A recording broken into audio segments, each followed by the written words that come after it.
I'm saying bye to all the lies and all the times you cried, saying that I wasn't right, yet I was right by your side. You manipulator, playing games, your friends commentators, and I don't know what you say about our private conversations, but it's got them hating. Thanks to all the rumors you be claiming. It's cool, I'm done with you, so they can throw you a celebration. You gon' hate it when you see me with somebody living better. I'm trying to tell you that me just doing me gon' have you jealous.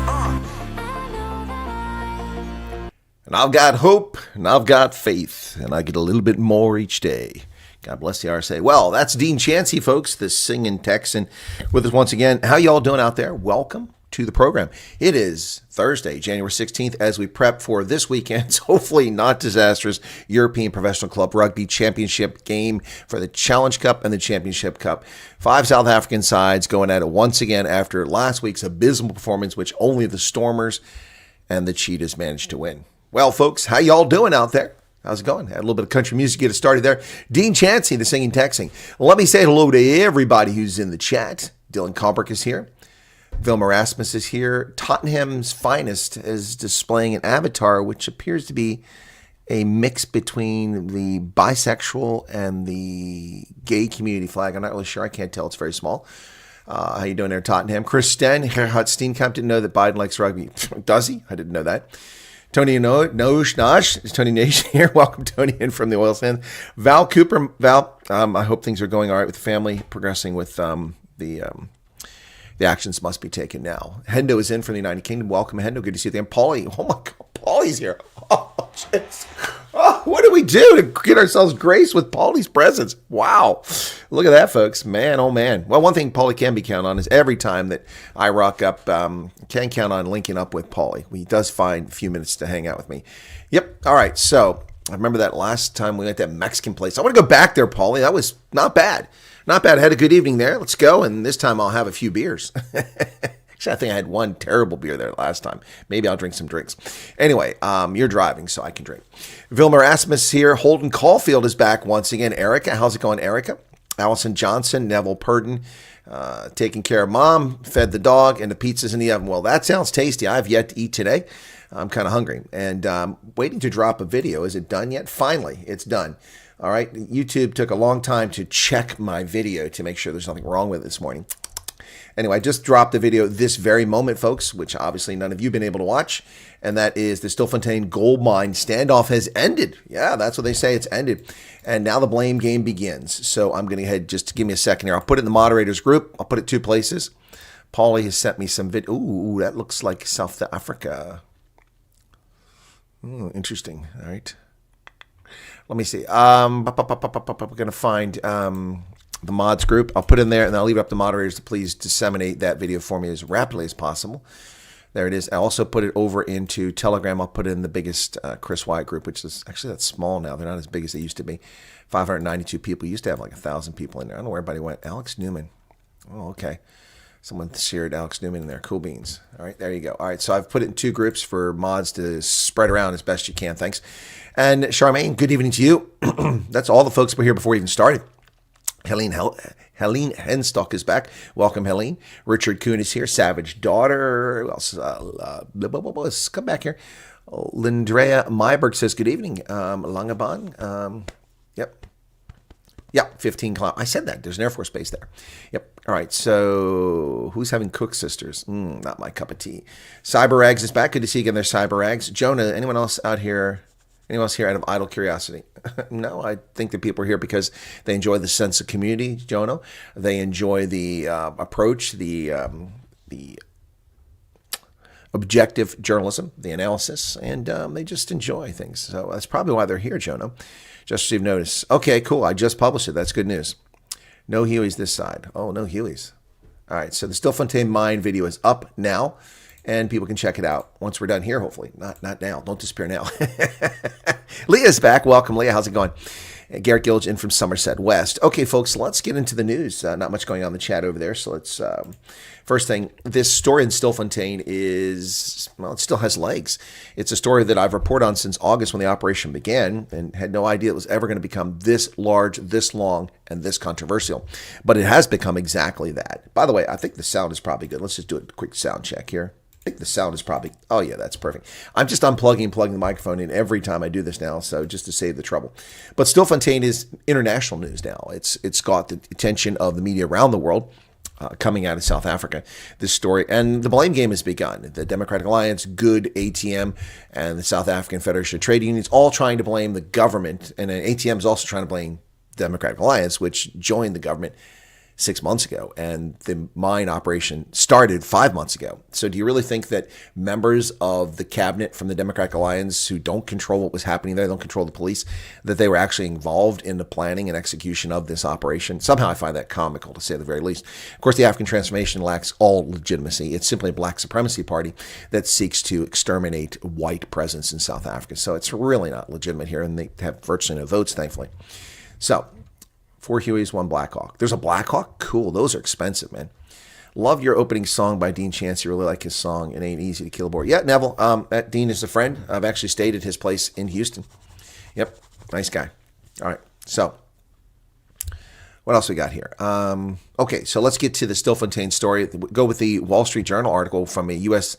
journalist based in South Africa who gets the story correct, but this is click for the click. Once again, I'm not necessarily going to blame the journalist, because I know that editors change your titles. You know, I know plenty of my titles have been changed. That's one nice thing about doing YouTube, is that I pick the title. If I get it right, I get it right. If I get it wrong, I get it wrong. It's on me. All right, let's get to these stories. So here we go. Wall Street Journal says dozens dead pulled from illegal South African gold mine after standoff with authorities. Prospectors were trapped underground for months as police, on orders from South Africa's government, attempted to starve them out. 2 problems with this story from Alexandra Wexler. Number 1, prospectors. You just picture the Zamazamas out there panning for gold, you know, reaching in the creek, you know, well-behaved, scruffy-looking fellows, kind of dirty, you know, come back last night from drinking at the local tavern. You know, no, they're not prospectors. They're criminal alien invaders. They've trespassed on land, descended into a mine that's disused and closed for a reason, because it's not commercially viable, and it's unsafe, and they're down there stealing. So they're not prospectors. They are criminals, number 1. Number 2, the government didn't attempt to starve them out. The government demanded that they exit the mine. They chose not to exit the mine, some of them for all the way up until yesterday, from August 18th to January 15th. That's 5 months. That's on them, not on the government. So Wall Street Journal, your clickbait title is a little bit misleading, to say the least. All right, let's talk about these other stories. I got a lot of stories about Stilfontein. We'll get through them pretty quickly. Suspected ringleaders have been arrested amid murder, assault, and starvation allegations. The police have mentioned that between Monday and Wednesday, the people that they've gathered included the alleged ringleaders who pressed gang people into working the mine, assaulted, murdered, and starved those people down there. So, wow, there could be some pretty serious allegations coming out of this, and criminal prosecutions to come. Now, is this the government simply covering for its backside, or is this true? Based on what's been happening with the allegations coming from Zamazamas out of the mine back in December, this would appear to be the true situation. We shall see. So, ringleaders arrested. No sign of life at Stilfontein. It's all over, according to rescue workers. Look at that cage. It looks like Doctor Who's phone box, doesn't it? It's the TARDIS. The TARDIS makes an appearance in Stilfontein. Check it out there, folks. This story by Ernest Mabuza. Operation Vala Umgodi to fight illicit mining will continue, even though there's no one left. An operation to extract illegal miners from Stilfontein, which began on Monday, has led to the extraction of 324 people by Wednesday afternoon, all of whom just 246 are alive. The others are bodies and human remains. All have been processed, and corpses have been handled to pathological services to do the necessary to determine the cause of death. It's an elaborate process to determine when and how people died, said Northwest Police Commissioner Major General Patrick Aseneng. Of the 246 live miners who were pulled out past 2 days, 126 from Mozambique, 80 from Lesotho, 33 from Zimbabwe, and 5 from South Africa. The 78 bodies have yet to be identified. Well, there you go. The Democratic Alliance and the Good Party are seeking a commission of inquiry into the Stilfontein mining disaster. When the last of the Zamazamas underground in Stilfontein were retrieved, both dead and alive, it ended a saga that dragged on since August of last year. Now the DA is seeking to establish a commission of inquiry, and the Good Party has made a similar call, as well as the African Transformation Movement and the Confederation of South African Trade, or not Confederation, the Federation of South African Trade Unions. So what's going on here? Where were you guys at August 17th, September 17th, October, November, December? Oh, Oh, January 18th or 16th. Now you're awake. Yeah, I'm sorry, not buying their faux interest in the fate of the Zamazamas. They are among the largest, the DA especially, largest parties screaming for illegal miners to be dealt with for a long time here. So you're not going to really get credit for this. 78 undocumented, unlicensed miners is a more appropriate term. Nope, criminal alien invaders is the correct term.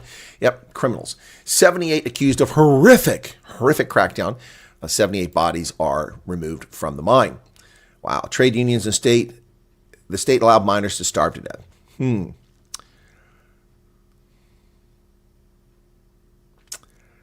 So this is nonsense. This story took 4 people. They're claiming that hundreds more people are feared trapped 2 kilometers below the surface with rescuers scrambling. Well, we've been told there's no sign of life by the same newspaper. The same newspaper on the same day claims there's no sign of life.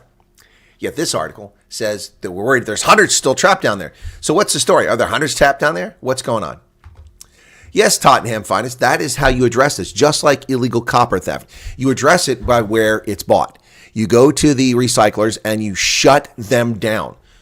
And that's how you deal with illegal copper theft, and that will put a stop on that very quickly. You fine them, you imprison them for buying illicit material. Simple as that. Here in America, we must prove the provenance. If we go to a recycling place with copper wire, photo ID, telephone number, address, quick confirmation in a computer system that you are the person that is on that. They can look in the system to see that it's actually you. They have access to it. The recyclers do. And if they don't do that, they're in big trouble. You have to sign a legally binding piece of paper to recycle copper and aluminum. Oh, yeah. That's how you do it, folks. That's how you do it. Not this nonsense that goes on in South Africa where they take and steal your cables, they melt the rubber off of it, releasing toxic chemicals into the air, polluting the air, and then they sell the scorched copper to recyclers. Yeah, no, not going to happen. You need to actually get control of your country. Well, this from the trade unions, if the miners starve, the government must be held accountable. Well, they did starve to death, but they starved to death by choice, not because of government action. They could have exited the mine at any time. See, this is the big lie with Stilfontein. Oh, no, it's they trapped the miners. The miners couldn't get out. They wouldn't let us send food to them. They're so mean. It's just so mean. So mean. How do you explain 1,907 miners who exited the mine successfully between August 18th and January 12th? 1,907. How do you explain that? Apparently, they got out magically. They must have been witches. They could just transmorph themselves through solid matter and got out all in there and then turn themselves into the cops. Yeah. Well, good news for the African National Congress, who beats back challenges in a by-election. They start the year off well with a huge win over the EFF in Bushbuck Ridge, Mpumalanga. There you go. The ANC began 2025 similarly to how it finished 2024 with a barnstorming win in a densely populated Bushbuck Ridge municipality in Mpumalanga. This was the first by-election of this year and the first since ANC's annual January 8th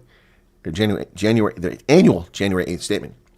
In Ward 24, they got 74% of the vote, up from 62. The EFF dropped from 34 to 26, proving once again this is a party on the way out.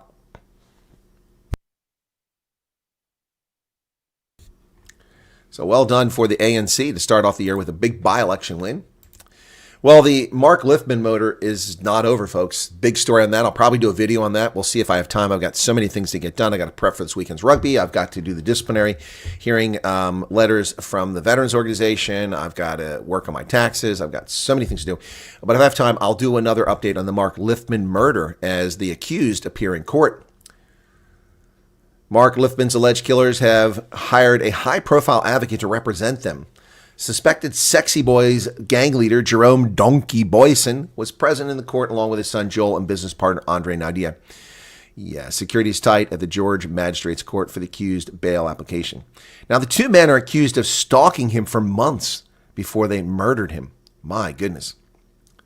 In the George case, Helen's clients, Gerrit Johnny Bezuidenhout, 37, and Johan Hendrik Jacobs, 53, accused of ambushing Lifman in November last year after reportedly stalking him for months and shooting him while he was on his way to his car at Garden Route Mall. They allegedly fled in a white VW Golf. Well, not going to go well for them. As I mentioned, I noticed now that since I started using AI-generated images from Microsoft to put into some of my videos and for thumbnails, the Independent Online, a few weeks after I started doing it, is suddenly doing the same thing. Coincidence or Joe incidence? It's probably just coincidence. Check out this AI-generated image here for this ANC Cederberg Erste government of local unity. Two parties, so they abandoned the coalition, Cederberg Erste, because they don't want their mayor to face disciplinary hearings.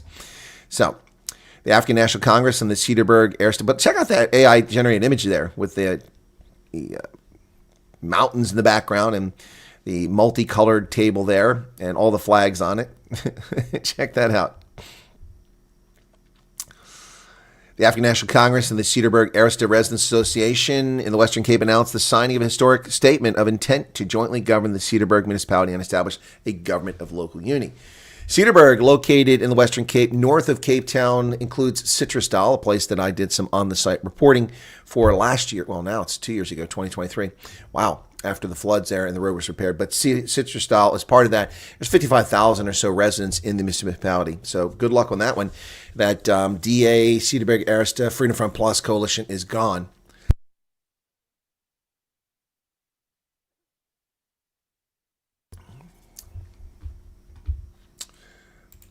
So, legal storm brewing over the new school law, the BELA bill, and the AfriForum and Solidarity getting involved in this. Solidarity, AfriForum, and the Solidarity Support Center for Schools are initiating legal action against the full implementation of BELA. The parties also potentially will challenge the BELA Act itself in the future. They sent legal notices to Ramaphosa and Sevilla Garuba demanding that the full proclamation of the laws in December be revoked.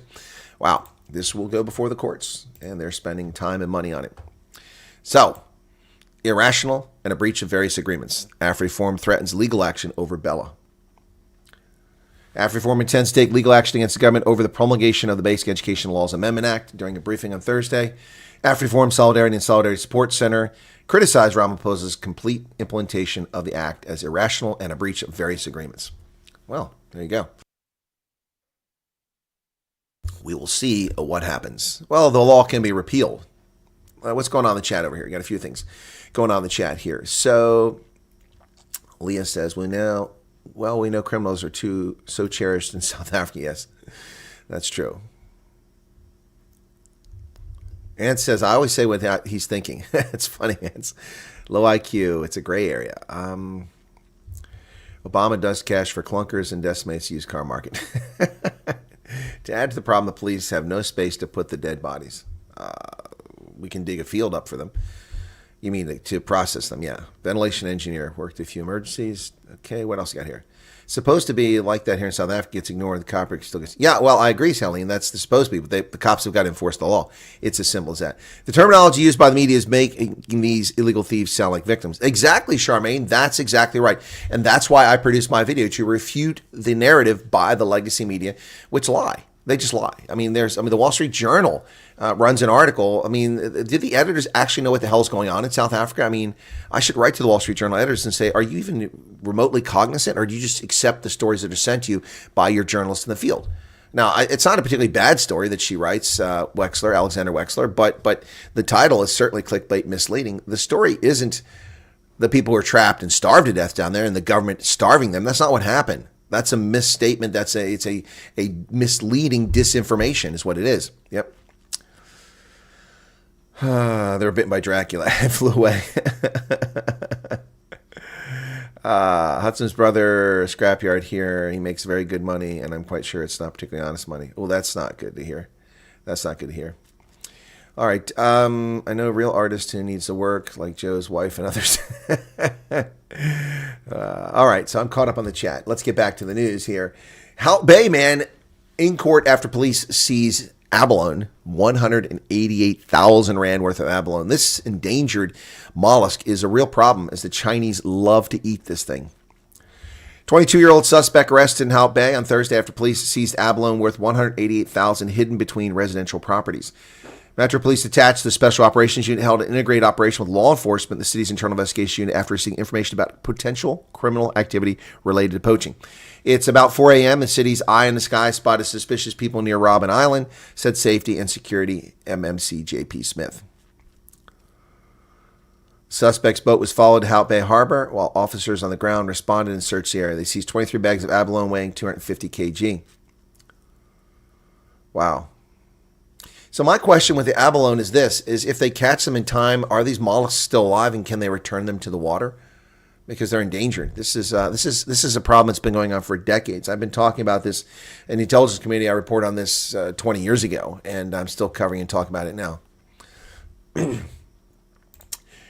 The Democratic Alliance says that it wants the Matric pass rate to be raised. Well, that's good news, right? Yeah, good news. 70%? No, just 50% and incrementally. Why incrementally? The Democratic Alliance has refuted claims it supports the 30% pass mark since it joined the government. Instead, Dalmain Christians, the party spokesman for the Basic Education Portfolio Committee, said the DA wants a pass requirement for key subjects to be incrementally raised to 50%. 50%? Really? Why 50%? So the DA still wants dumbed down South Africans.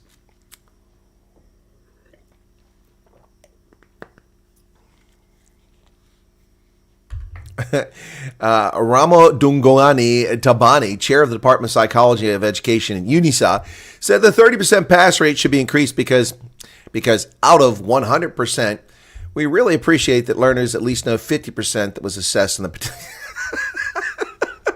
Are you serious? Are you serious? Let me see if I can find a picture of this person. Rama... Oh my goodness! This is. I mean, they actually say this straight. You know, we appreciate if our learners can get half of the story correct. Are you serious? There he is, Professor Ramadugudi Tabani. I think I can find a picture of him. Come on, there we go. There you go. All right, let's check this guy out. He actually says that with a straight face. With this straight face. Here we go. Pretoria psychologist, okay? Professor Ramadungani Tabani. He completed his master's in educational psychology at University of Pretoria in 2005 and registered as an educational psychologist. He completed yada yada. He worked in various capacities at the University of Pretoria and entered private practice after qualification as a psychologist. He was principal investigator on USAID-funded project under the auspices of Broadreach Healthcare. So we're studying traditional health practitioners. The United States is paying South Africa to study the impact of traditional healers. Why? Why are we doing that? People in North Carolina are living in tents in the snow. People in Los Angeles are living nowhere. Unbelievable. We have $1.3 billion annual expenditure by the city of Los Angeles, the city of angels, Los Angelinos, the city of angels, spending $1.3 billion a year to house the homeless. But USAID, the Agency for International Development, is giving South African psychologists money to investigate how traditional healing works. Why? We're not going to implement that here. Stupidity. By the way, the professor, I don't mean to pick on him, but dude, 50%, you really need to check that. Former Springbok national coach Peter de Villiers proving his true colors after having been booted out of the Good Party for an alleged sexual offense, which we have no further updates on, so we don't know if there's truth or merit to it, but he was booted out of the party. Now joins the race-hustling MK Party. And what he says is comical. As a colored South African of descent from the earliest settlers of South Africa, if you go to the Huguenot Museum in Franschhoek, you will see a photograph of Peter de Villiers with his white ancestor, which is where the surname came from. The direct line of descent as a famous colored South African of Huguenot origin. But listen to the garbage that he has to say about joining the race-hustling black supremacist Mkhonto weSizwe Party. This is what he has to say. Let me get there. It took me a long time. I had to investigate them and my principles and how we can change the lives of people by serving. Okay, that's fair. To us, it's not about positions. It's about serving the people to the best of our abilities, and that's why I found a new home. If one is welcome the way I was, I think I'm in the right place. Okay, that's all fine, but now it gets ugly. I will focus on the dignity of our people that has been stolen. People don't want money. They don't want jobs. They want recognition. If we go to the people and ask them to tell us what we must fight for, then we must know what we're fighting for. So Peter de Villiers, when have you spoken out in favor of the Khoisan King at the Union Buildings in Pretoria? Have you? If you have, I'm unaware of it, and if you have, I will correct the record by saying you've done it. You went out and publicly defended the Khoisan King and demanded First Nation status for the Khoi and San. You're a descendant from them, so have you done that? our people. You're concerned about recognition. There is the ultimate recognition. The government of South Africa, the African National Congress, recognized the Khoi and San as the first inhabitants of modern South Africa. But they refused to do it. And you think the MK party is going to do that? A black supremacy party?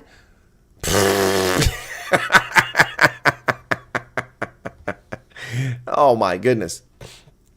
Wow. My competence is working with people. As the Springboks coach, I have the opportunity to allow people to think for themselves, to act and make the country proud. That's the kind of principle I'm bringing. We'll help people understand that they are up against a big force and no one can see, but it's all about controlling their mindset. Well, de Villiers' decision to join the MK party, which is predominantly black, no, it's almost entirely black, has raised some eyebrows. However, he emphasized he does not believe color should be a defining factor. But MK believes that. Oh my goodness. He was the Springbok coach from the disastrous 2008 to 2011 time period when he was released. Gender-based violence continues to rear its ugly head in neighboring Botswana, where shocking statistics from December come out. Despite efforts by Botswana authorities to combat gender-based violence, nearly 100 women reported raped and 10 were murdered during the late December festive season. Botswana Police Service Commissioner Dinah Maratha told reporters that 10 of the 25 murders recorded between December 19th and January 2nd were related to gender-based violence. During the same period, 93 rapes were reported. These are the reported ones. Wow. Unbelievable. The way that men in Southern Africa treat women. Black, white, and brown. Horrible. Well, in neighboring Zimbabwe, Tongaat Hulett, the big South African sugar producer, is laying off 1,000 workers because of currency. Sugar producer Tongaat Hulett, Zimbabwe, plans to lay off 1,000 employees by August this year as it seeks to cut costs and survive the country's currency turmoil and inflationary pressures. The company, one of Zimbabwe's biggest employers with a workforce of 16,000, has complained of soaring labor and fertilizer costs and currency losses due to the country's unstable currency. They run 2 sugar mills with a combined capacity to crush 3.5 million tons of sugar cane annually. It's very difficult to manage a large workforce, so we need to look at ways and means of becoming a lot more efficient in how we do our business. Profits have plunged 55% since 2022, while labor costs have soared 113%, leaving them with huge debts. Well, better get rid of some staff or you're going to close. A court in the Congo sentences Chinese nationals to 7 years in prison. Wow. A court in DRC has sentenced 3 Chinese nationals to 7 years in prison for engaging in activities related to illegal mining. Aha! Zama-zamas! 7 years in prison. 7 years in prison for Zama-zamas. There you go. There you go, Congo. Maybe somebody's got their head screwed on right. 7 years. The International Monetary Board, the International Monetary Fund, the IMF, those evil white people based in Washington, D.C., this evil colonialist trying to impoverish Africa, are giving the Congo a $2.7 billion loan. It's all a plot to make the black man subservient to the international finance organizations. Yes, we've exposed it right here on Socialist International. Eric is laughing. The Congo has courts. International Monetary, yes, because they prosecuted the mutineers last year. The International Monetary Fund has said on Wednesday its executive board has approved 2 loans worth $2.7 billion for the Democratic Republic of Congo. Congolese leadership plan to use the funding to boost growth and create fiscal space for priority investment and social spending, said Kenji Okamura, deputy managing director of the IMF. Does Kenji actually believe that? Does he actually believe that? I'm sorry, Kenji. You actually believe that the Congo will use that money for boosting growth and creating fiscal space for priority investment and social spending?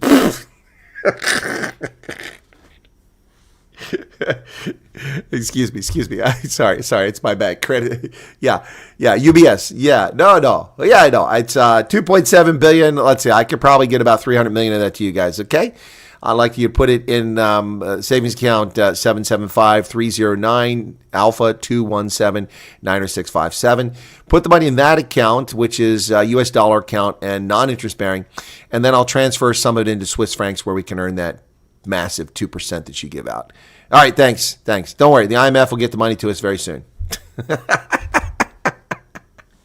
Oh, dear God. I actually believe that's where the money's going to be spent. Oh, the naivete. Barrick Gold has ceased operations in Mali, and they should have. The government stole their gold. A dispute escalates as the military junta took $245 million in gold to a custodial bank. Barrick Gold Corporation has halted its operations in Mali after the criminal government seized gold stocks worth 245 million Canadian dollars from the company's mining complex. The military-led government moved the gold stock from site to a custodial bank, further preventing the shipment and sale of the gold. In a statement, Barrick, which is headquartered in Toronto, said it regrettably initiated temporary suspension operations while it continues to work towards a resolution. Around 3 metric tons were taken from the mining complex on Saturday. Barrick's been in dispute with the government since 2023 over contract and rules, which the military is trying to steal the money, which was already negotiated.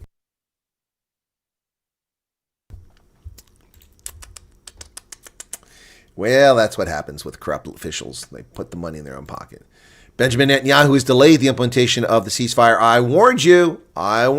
We have a deal, but it isn't done until all the surviving hostages and their bodies are returned.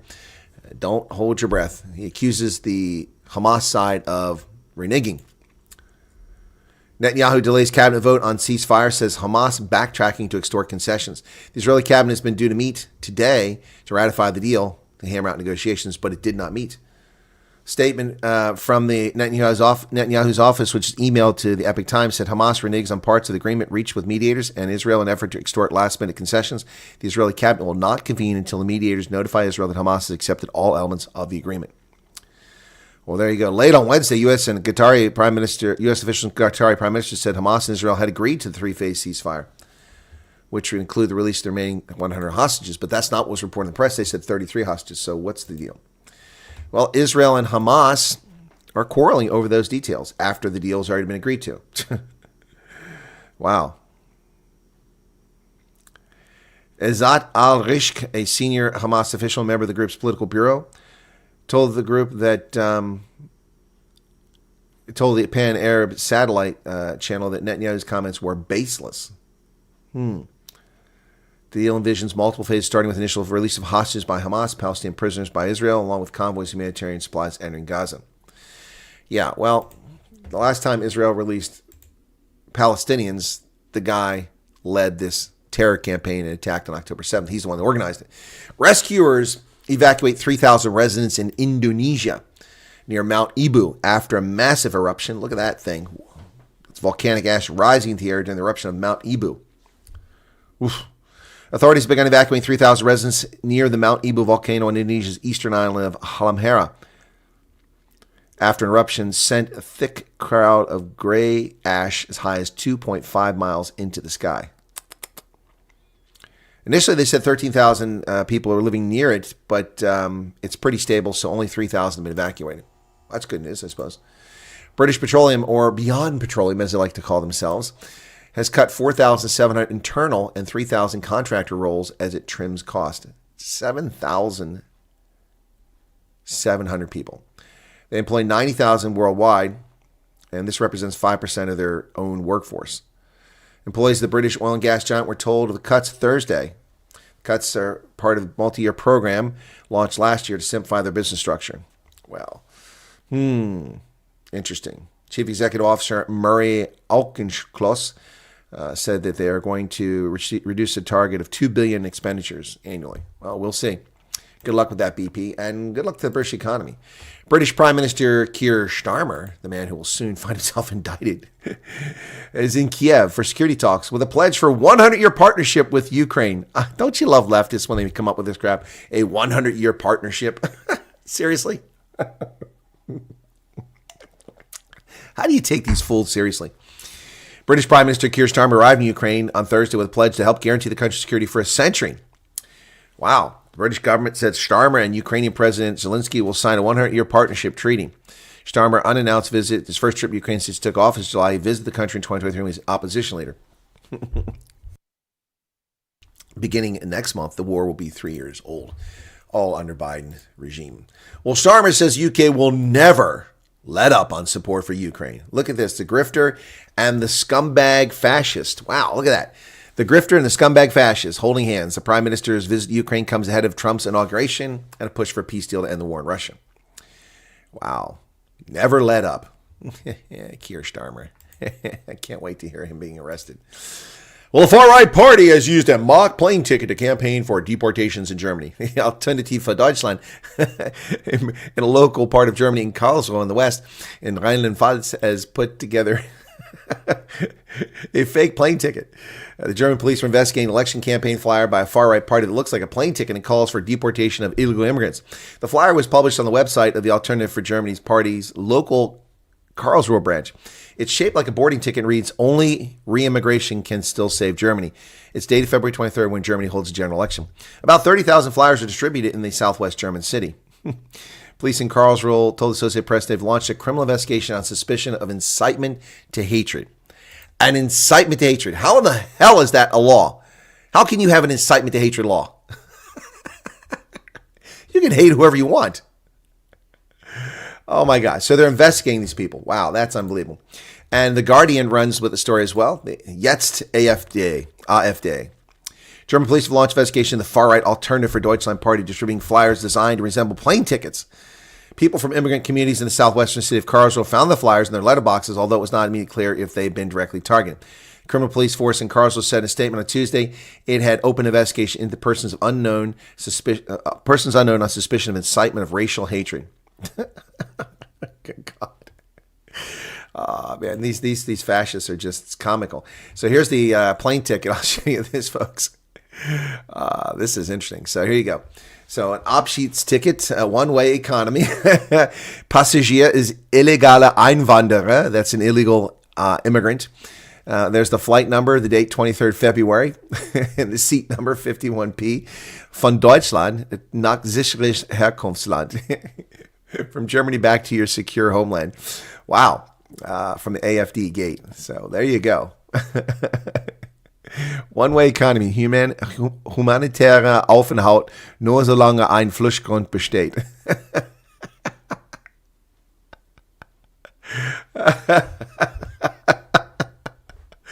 I love it. I love it. That's so funny. Oh, my goodness. The flyers resemble a fake plane tickets distributed by the neo-Nazi NDP party back in 2013. Oh, my goodness. They're complaining how it's illegal aliens are concerned. Well, they should be concerned. They're illegal. They don't belong in the country. Far-right Germans scared the bejesus out of me. Just look what they did a few decades ago. No. What are you talking about, Tottenham? What far-right? What did far-right Germans do a few decades ago? You talking about the National Socialist? Dude. National Socialist Workers' Party Germany. Nationalistisch-Sozialistische Arbeitspartei Deutschland. That is a leftist, far-left, fascist party. Not the right. Dude, people are so brainwashed. Nazis were fascists. Yes, they were right. No, they weren't right. They were left. Just like the communists. Just like the communists. The right. What did the right wing do in Germany? Jack shit. Didn't do anything. It's comical. You have some neo-Nazis in the East, in the ehemaligen DDR, who have done things. They've attacked asylum seekers. They've burned people. They've beaten people in the streets. They've attacked homes. Yes, that's all true. That wasn't a few decades ago. That's been going on since the reunification of Germany, minus 1/3 of German territory. Yeah, under Helmut Kohl. So what did the far right do in Germany? They didn't do anything. It was the far left. The Nazis were leftist. Apparently that's news to a lot of people in the world. The Nazis were leftist. It's right there in the title. This kills me. I mean, how people are taught this in school that they're right wing. They weren't right wing. They were left wing. It's right in the name. Socialist. They were nationalist. They were socialist. And they were for the workers. Who the hell celebrates May Day except socialists and communists? I don't. May Day. March it. It's for the leftist. Good Lord. It's right there in the name. Right there in the name. They are not right wing. I'm not picking on Tottenham Finest. I'm making a point that needs to be made. Anyway, so just so that's clear. So let's not be picking on Tottenham. I'm not making that statement. I'm just saying it's right there in the name. So I'm asking what far right. I presume, I could incorrectly be presuming that Tottenham's talking about the Nazis. Maybe I'm wrong. Canada prepares to retaliate. Good luck with that, Canada. Retaliate against Trump. The Canadian government over Justin Trudeau, the man who has very little time left to destroy Canada, says the government's preparing for the possibility the incoming U.S. administration will impose high tariffs on Canadian goods, setting close allies up for a showdown. Well, Canada's assembling a list of measures, including tariffs on U.S. exports to Canada and levies and other restrictions on key Canadian exports to the United States. So what they want to do, Colbert Schmidt just subscribed. Thank you. Buy a donkey, Colbert. What they want to do is they want to put tariffs on the goods they sell to us. So They want to raise the price on their own goods that they're exporting us. You know what? You can keep your sludge from Alberta. I don't need your maple syrup, and I don't buy your crappy, Chryslers built in Ontario. So I don't need anything from Canada.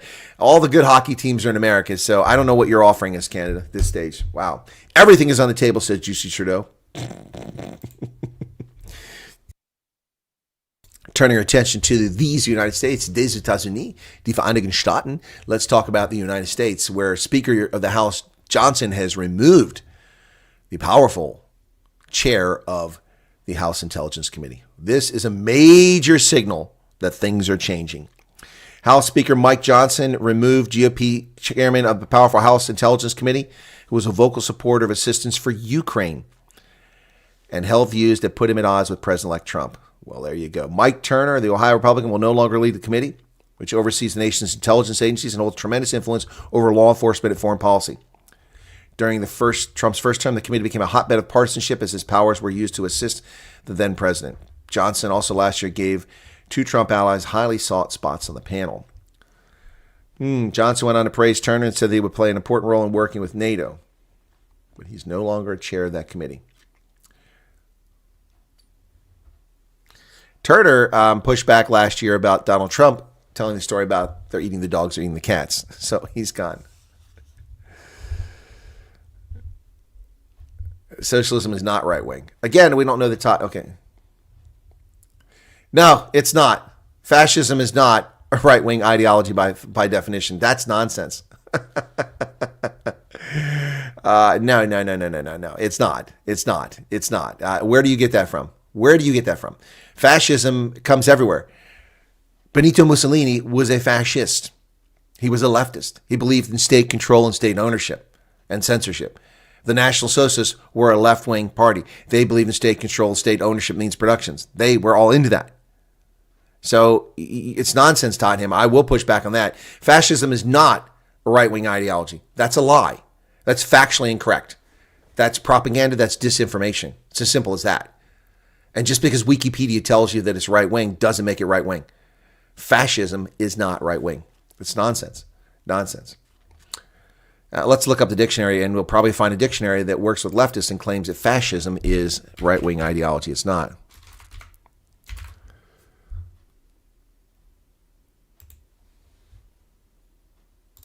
Sorry, Wikipedia. I don't want that one, a dictionary.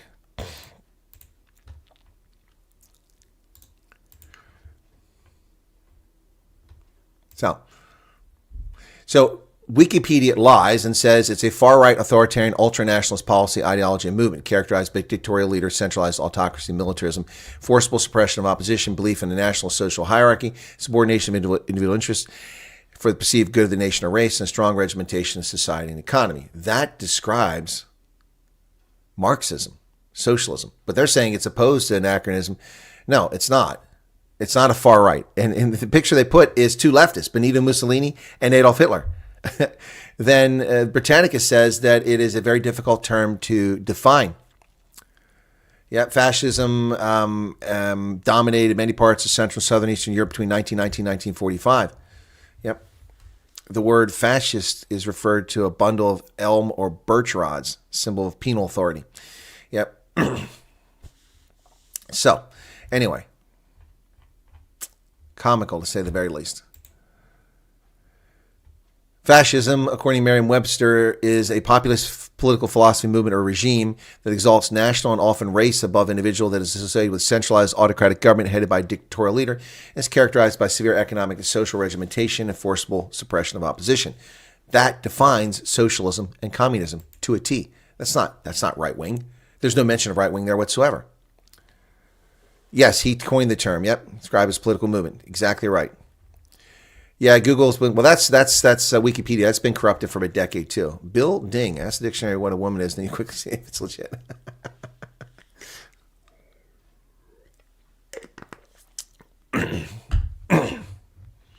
No, you're not going to play this game of left and right. You're not going to play this game of what left and right is. That's nonsense. That's nonsense. That's nonsense. The leftists created fascism. They did it. It defines them. It defines them to this day. Keir Starmer wants government-controlled means of production. He lies, but what he wants. He violently suppresses political dissent. This is the very definition of fascism. Keir Starmer. Very definition. Anyway, almost any English person would accept bully as a synonym for fascist. Yeah, I think that's right. All right, so in his farewell address, Joe Biden talked about an oligarchy taking shape in America. Well, the oligarchy taking shape occurred on your watch. So if there's an oligarchy taking shape, it's your fault, Joe Biden. Why didn't you stop it? Yeah, this brain-dead lunatic can't get out of office soon enough. Just 4 days left. Wow. In his farewell address, President Biden Wednesday warned of an oligarchy of the ultra-wealthy emerging in America, sounding the alarm about unchecked power as he gave a farewell speech to the nation just days before he surrenders office to a man he disdains. Of course, this comes from a thief, a crook, a criminal who has amassed a multi-million-dollar fortune despite working for a paltry salary for the federal government for 5 decades. Now, how did that happen? Ukraine? Burisma? China? How did that happen? How did that happen? Well, the wildfire winds have eased a bit in the Los Angeles area, but it's not over yet, folks. Red flag warnings have expired across the city of Angels, but the National Weather Service has said they could be reinstated as early as Monday. Look at this photograph. Everything along the water completely destroyed, up the hillside destroyed, but the stuff in the near part of the photo untouched. That's cray-cray. That's just arbitrary, to say the least. These people, their homes are untouched. Everything else is completely destroyed, especially along the ocean. That's crazy. The devastation from the Palisades fire on beachfront homes in Malibu. Wow. So much for Malibu. The winds that whipped up the infernos that have ravaged Los Angeles for a week have finally eased, but forecasters have warned the area still remains at risk. Red flag warnings indicating ideal fire conditions, high winds, and low humidity expired. But even though there's no rain in the forecast, the winds are expected to switch to more onshore flow late Thursday. So it's going to get bad again. Pam Bondi pledges that there will be no political persecutions. Will not weaponize America's federal government. Damn it. We want it weaponized. Pam Bondi, President-elect's Attorney General nominee, said she would end the federal government's politically biased investigations that began 10 years ago when Trump announced his White House campaign. The partisanship, the weaponization will be gone. America will have one tier of justice for all. Well, I doubt that. The targeting will stop, must stop. Well, Congress will target you because you're not doing what they want. TikTok CEO will attend Trump's inauguration. Part of that oligarchy, apparently Joe warned about. Shu Chu will join tech moguls like Zuckerberg and Elon Musk at Donald Trump's inauguration as the fate of the hap hangs in the balance. The invitation to the executive Shu Chu went out from the Trump-Vance inaugural committee, people said, speaking on condition anonymity. Mr. Trump's support for TikTok marks a stunning reversal from 2020 when he tried to force its sale to American companies. Well, we'll see what happens. That's what the courts are trying to make happen. Time is running out for the greatest heist in American history. Ladies and gentlemen, $135 billion stolen from you and me, the taxpayers, because of the corrupt payment system that went into place to support the COVID scam. Statute of limitations about to expire. What some lawmakers say may be the greatest heist of taxpayers' dollars ever. Up to $135 billion in unemployment benefits was stolen during the pandemic. We are talking, folks, about 40 trillion rand. Trillion. When the pandemic hit in the early 2020, the Congress and then President Trump rushed into bipartisan CARE Act, which earmarked trillions of dollars for relief programs. And that money has been stolen. That money's been stolen. The scheme, among the largest uncovered since Washington, rushed almost $900 billion in jobless benefits out the door following the COVID outbreak. Wow. Among those indicted, the chief financial officer of the Epoch Times. Wow. And a Vietnamese national accused of stealing the identities of U.S. residents. Transnational crime, stealing American identities and getting checks for it, and then taking the money from the taxpayer. What a scam. I said at the time, it's a bad idea to give people money. Yeah, we all got money, but I didn't want it. The great social media migration, the sudden influx of U.S. users to RedNote connects Chinese and Americans like never before. So Congress's decision to force ByteDance to sell TikTok is leading to leftist hate wankers leaving TikTok and joining a Chinese spy app, RedNote. Wow. Wow. You should see the testimonials of anchors who've left TikTok and have gone to RedNote because TikTok won't be available anymore. Rich folks claimed and spent on luxury items. Yeah, okay, Tottenham. Yeah, bullshit. Horse shit. Stop your hate wanking. Stop your hate wanking. All kinds of people did that. That's a stupid statement. All kinds of people stole from that. Stop the nonsense. Stop the nonsense. Most of it was stolen by criminal organizations. The $300 check wasn't much, or $600 check. But when you steal 50 of them, yeah. Rich people stealing $300 checks, please spare me. Spare me. Well, look at this.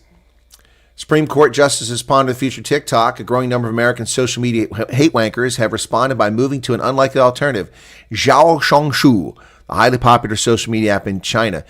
It's the Little Red Book. The Little Red Book. Talk about irony. Indoctrinating Americans into the communist ideology. Wow. The Little Red Book. Could it be any more obvious? How stupid are Americans that they would sign up for the Little Red Book? Do they know what the Little Red Book was? It was Mao's fascist behavior that killed over 30 million Chinese nationals during the Cultural Revolution. The Little Red Book. Yeah. Wow. It's cornered the Chinese market, but outside China, no one's paid attention to the Little Red Book. And why would you? Why would you have an app on your phone called Little Red Book run by Chinese? Good Lord. Within the span of 2 days, more than 700,000 new users have joined it, citing a person. So they didn't like Blue Sky. Blue Sky didn't do it for them. They don't like Mastodon. Mastodon did it. The leftists couldn't quite get their orgasms from Blue Sky or Mastodon. So now they're going to the Little Red Book. Deport them all.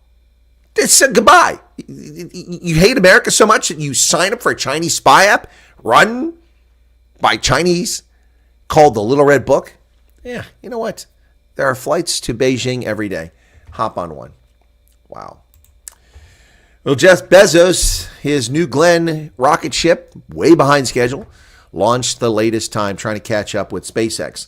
After years of delays, the billionaire's Blue Origin space company launched its New Glenn rocket early today. Jeff Bezos' space company launched its massive new rocket for the first time, aiming to advance the Amazon founder's lifelong space exploration ambitions. Blue Origin's New Glenn rocket blasted off from a launch pad, flames pouring out its booster. It marked years in the making milestone. All the things we want to do in the future rely on New Glenn, he said. It measures more than 320 feet tall. It's designed to conduct regular flights using reusable boosters, lofting commercial and national security satellites into orbit. It's also years behind schedule. They intended to have New Glenn ready years ago, but they struggled with technical and production setbacks. But on Thursday, after a smooth countdown liftoff, which happened at 2 a.m. Eastern Standard Time, commentators on the company's live stream said the rocket's upper stage carrying test systems for Blue Origin spacecraft made it into orbit. The rocket booster, however, wasn't able to land on a remotely controlled ship. Wow, so not a complete success.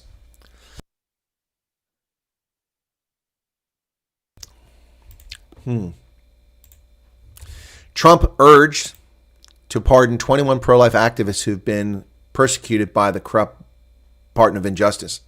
Attorneys have asked President-elect Trump to grant full and unconditional pardons to 21 pro-life activists who were prosecuted, convicted, and even imprisoned under the Biden regime for protesting at abortion clinics. A First Amendment right denied by a federal law that is unconstitutional and is used to imprison pro-life activists. Yep. Peaceful actions like these usually merit at worst minor misdemeanor conviction.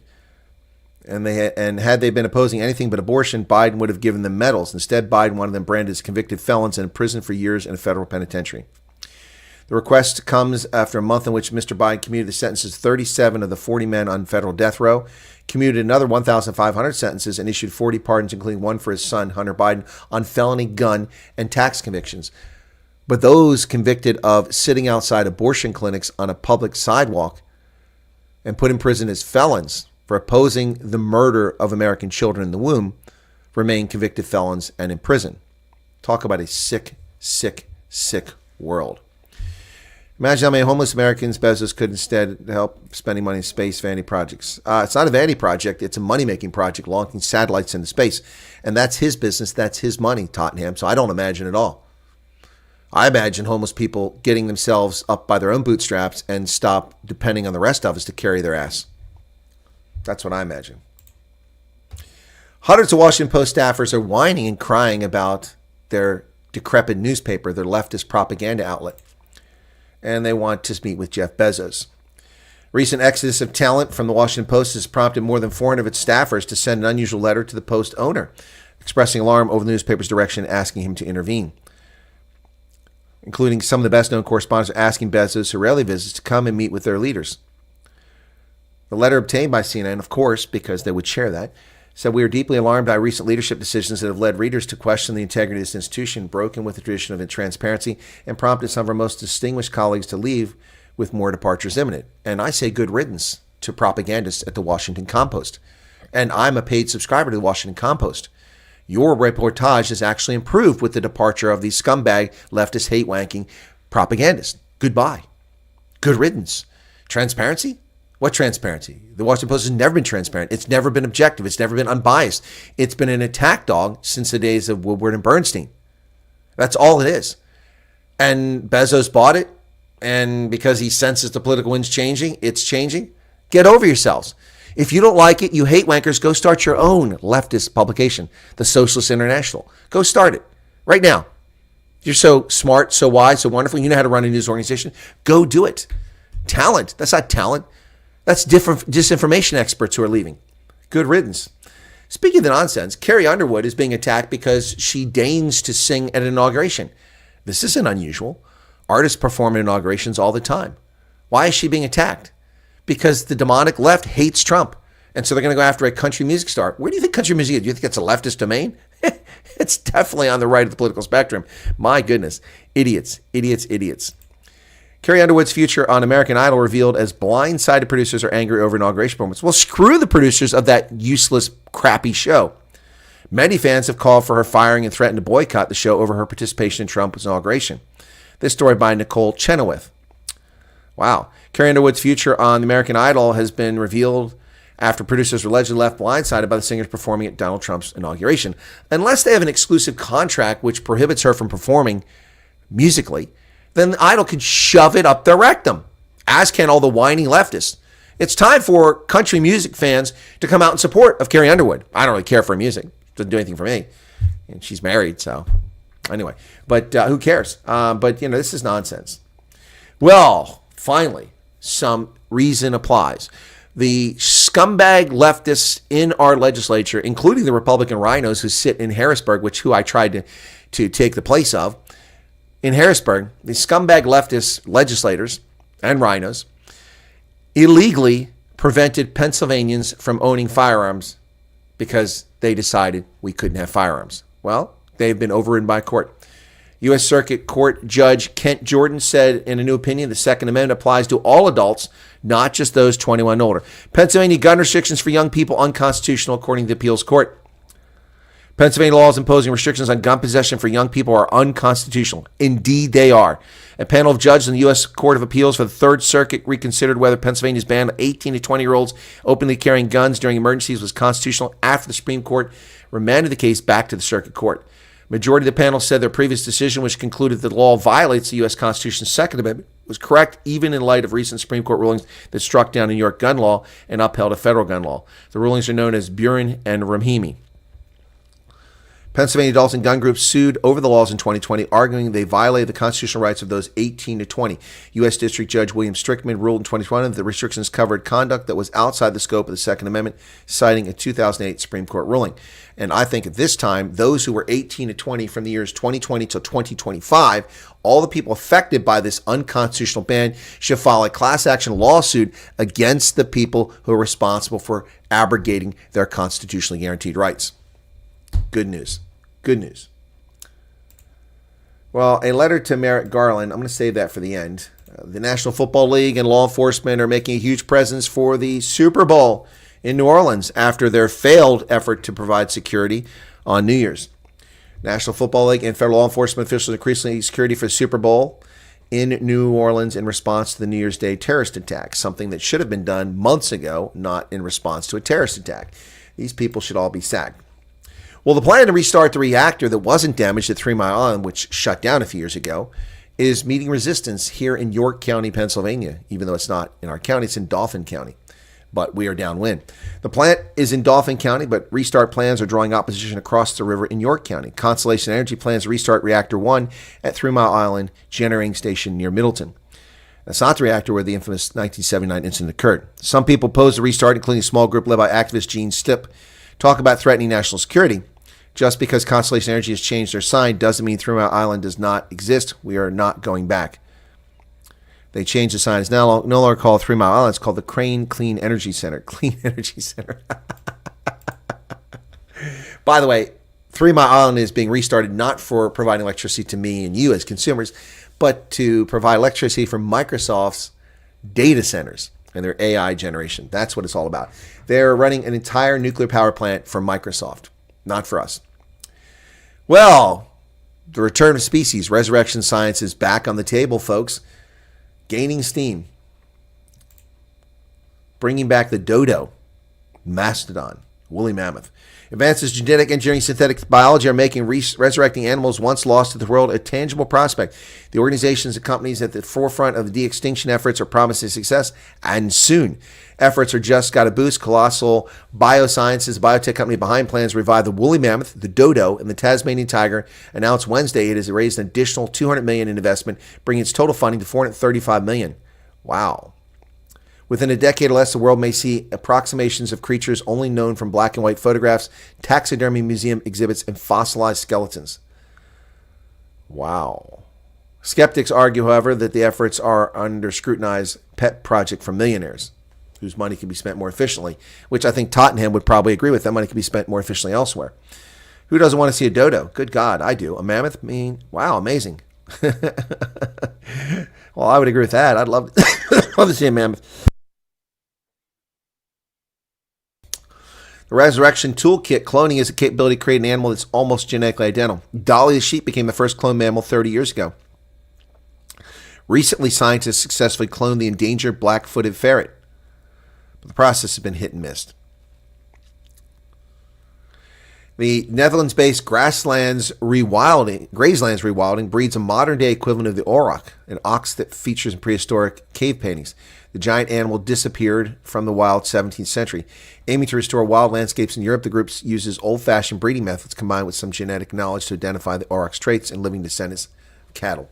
Now in its 7th generation, the Taros cattle, as they've been named, are more than 99% genetically similar to the extinct aurochs. Wow. That's interesting. Scientists at Colossal are behind the most ambitious projects. This team wants to resurrect the mammoth, the flightless dodo, and the Tasmanian tiger, an Australian marsupial that went extinct in 1936. Wow, folks, that's exciting stuff. Well, a comet that hasn't passed Earth in 180,000 years, so you're probably going to miss it. The next time won't be for 600,000 years. You can see it tonight. Wow. A comet that has been seen in the inner solar system for 180,000 years and is not likely to be seen again for 600,000 years is suddenly visible after sunset, but only if you know where to look. C/2024 G3 Atlas, known as the comet G3, is potentially the brightest comet of 2025. Well, cool beans. Check it out. Look it up. Look for the comet tonight. That'll be interesting.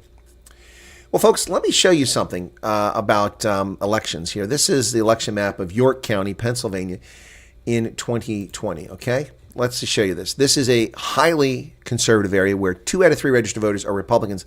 But look at this. This is the map. They claim the results in 2020, blue being for Biden-Harris.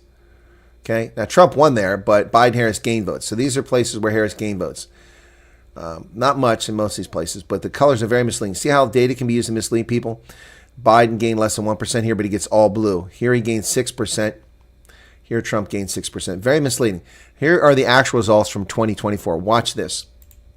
Boom. Shakalaka. Even Maryland. Look at that. Trump gained down here. All over Maryland. In Whitehall, he gained 18 percentage points. Wow. Look at this. Trump killing it, Maryland. And look at Pennsylvania, plus 28, plus 56 points here, plus 52, plus 55. This is Trump country, baby. Trump country.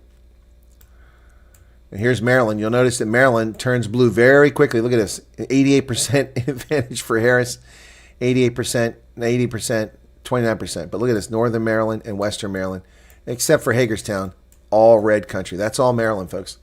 79% lead for Trump there. Wow, pretty crazy. All right, let me get back to the chat and see what's going on in the chat here. I do have that one letter for the president, which I need to read. 84 people here, folks. Be sure. Ronaldo's here. Happy midday. Welcome to you, Ronaldo. Good to see you there. Welcome back. I dropped that video. Let me see if that video is doing anything because we got people watching the program. 220 views on the Stilfontein story. All right, so, excuse me. Okay, everyone works out. What's this? Chris Wyatt millions went missing during COVID-19. None of the so-called wards built. Yeah, exactly. None of the COVID-19 hospital wards were ever built. In fact, the Charlotte McKexa Hospital is still not fully operational, is it not? Russia is linked to fraud, ring stealing, 100 billion globally by hijacking teams. I hadn't heard that story, Tottenham Finance. Thank you for sharing that. RedNote Chinese users have been telling Americans to keep their gay stuff to themselves. I don't know about that. 2.3 trillion in 2001 to 35 trillion is a lot of money. Why don't they move to China? Yeah, exactly. Move to China. Little Red Book was Mao's diary. Yep. Was his book of instructions. Imagine how many homeless people Bezos. Yeah, again, not buying that. Brisbane, says Low IQ. Oh, Brisbane's nice. Gold Coast, yep. Starship is ready to go. Can't wait. Spoiler alert, Elon has surprised everyone. Says Tony, okay. Oh, my goodness. Work from home, can work any place in the world. I will start living in South Africa at some point, nice and cheap for me with US dollars. Just eat out of Australia, stay out of Australia, and South Africa, not to pay tax elsewhere. Okay, gotcha. What else we got here? So low IQs in Brisbane, okay. Carrie Underwood is the new Dixie Chicks. I don't know about that. The Dixie Chicks hated Donald Trump, and she's singing, so that doesn't make any sense. She gives me Underwood, says stinky the squid. Internet electricity, all I need. My clients are in Saudi, so the times in Saudi is great. Yeah, okay, there you go. Low IQ. How do I sign up for that? Get me signed up for it. I can use some money. 22 Americans are millionaires, roughly 1 in 15 people. This is Bidenomics. No. First off, Pablo, Charlie, 22 million Americans are not millionaires. They're paper millionaires with inflated home values that are of no use to them whatsoever if the LA wildfires burn their $978,000 house. Now, we don't have 22 million millionaires. That's not true. If we had 22 million Americans with $1 million in cash assets in the bank, then you could say that. But we don't have that. Even you could even go and say stock assets. We don't have 22 million millionaires. Because people's homes are usually 60 to 70% of their net worth or more. And that is the case for middle income people especially. So they're not real millionaires. I mean, if somebody tells me my house is worth $300,000, that's nice. Give me $300,000. It's gone. Now I got to buy a house. The new house cost me $500,000. So now I got to borrow money. Negative equity. Anyway.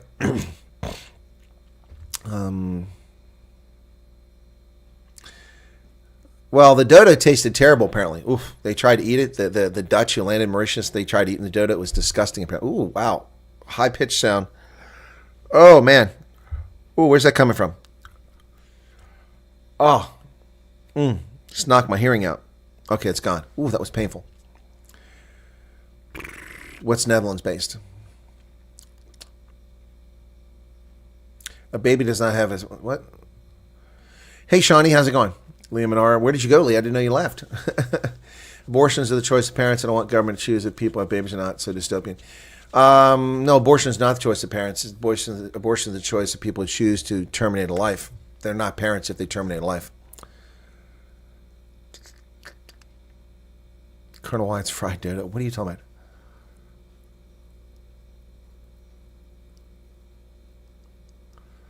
Pablo Charlie, your memory is factually wrong. I did say I expected Trump to win New Hampshire, and I told you at the time that it's more hope than fact, and my hope didn't pan out. So did not get New Hampshire correct. However, you are misstating the facts. You claimed that Trump was going to win in California. He was going to win in Illinois. I corrected you and said that's impossible. There's no way it's going to happen. You later adjusted your statement and said he will gain votes. Yeah, he gained votes everywhere. What's the point? So once again, you realize I'm right. You know it says Pablo Charlie. Oh, my goodness. MK is unique. These politicians jumping shifts for money. Yep.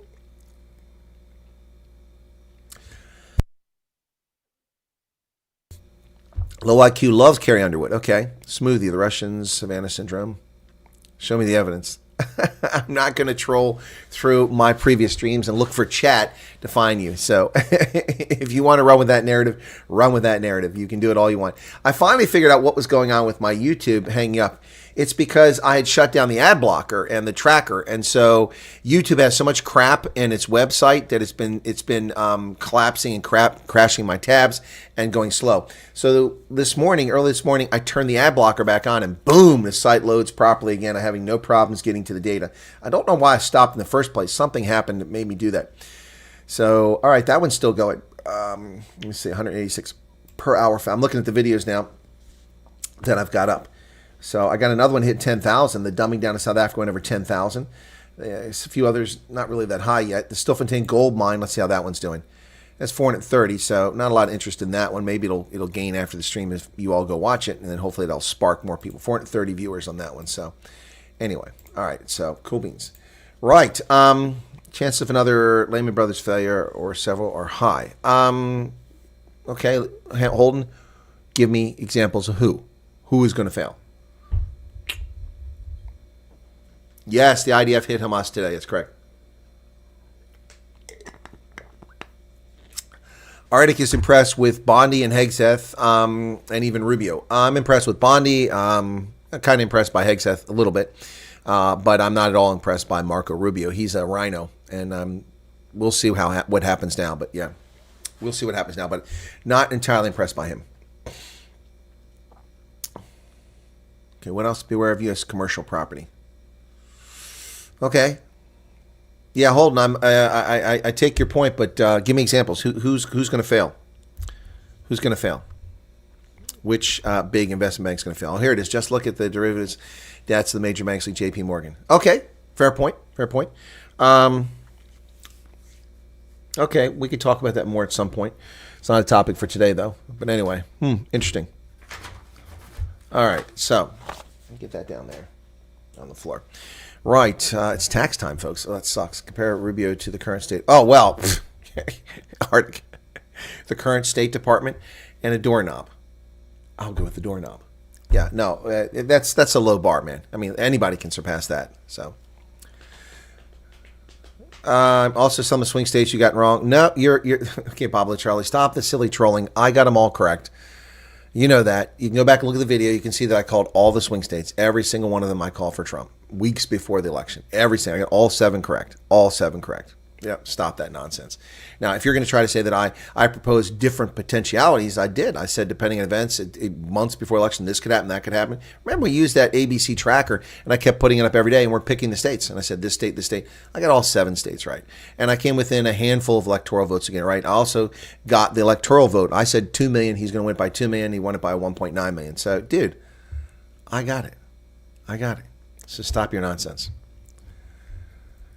Altenberg says, really impressed with my beard when I look in the mirror, just when I look down. Well, my beard's disappearing. I've gone to the Bellevue police station, and I filed a report. Someone's been stealing my beard while I've been sleeping. It's just disappearing every day. I don't know where it went. New financial crisis looming. Debtors want their money. Bush-era crash in 2025 will be brutal. Teeny's membership. Thank you for your 15 months, Teeny. Appreciate that. There's your salute back. Well, we'll see. It's not a Bush-era crash. That's a correct statement, but not a fair statement, because Bush warned about this in his re-election campaign in 2004. He warned Congress they need to change legislation and send him a bill that changed this, that stopped allowing the subprime mortgage market to be run the way it was done. He said it would crash and it would be disastrous for America, and he was correct. Just like Donald Trump warned Gavin Newsom in 2018 to clean the brush up and to fill the reservoirs and to stop the nonsense. And he warned him again before he left office. And then just 5 months ago, before he took office, he warned California to clean up their mess again. I've got the video. I put it on here. Only 2,000 people watched it. You should watch it. It's pretty clear what he said. What about Nibby? Like she said, SWAPO would get blown out of the water. That's not what I said. That's not what I said. I said SWAPO is likely to lose and go under 50%. Yep. But it's hard to predict because there's no accurate polls. There's no real polling in Namibia. That's what I said. I said, all things being equal, they should get blown out of the water. That's what I said. That's what I said. Don't twist my words.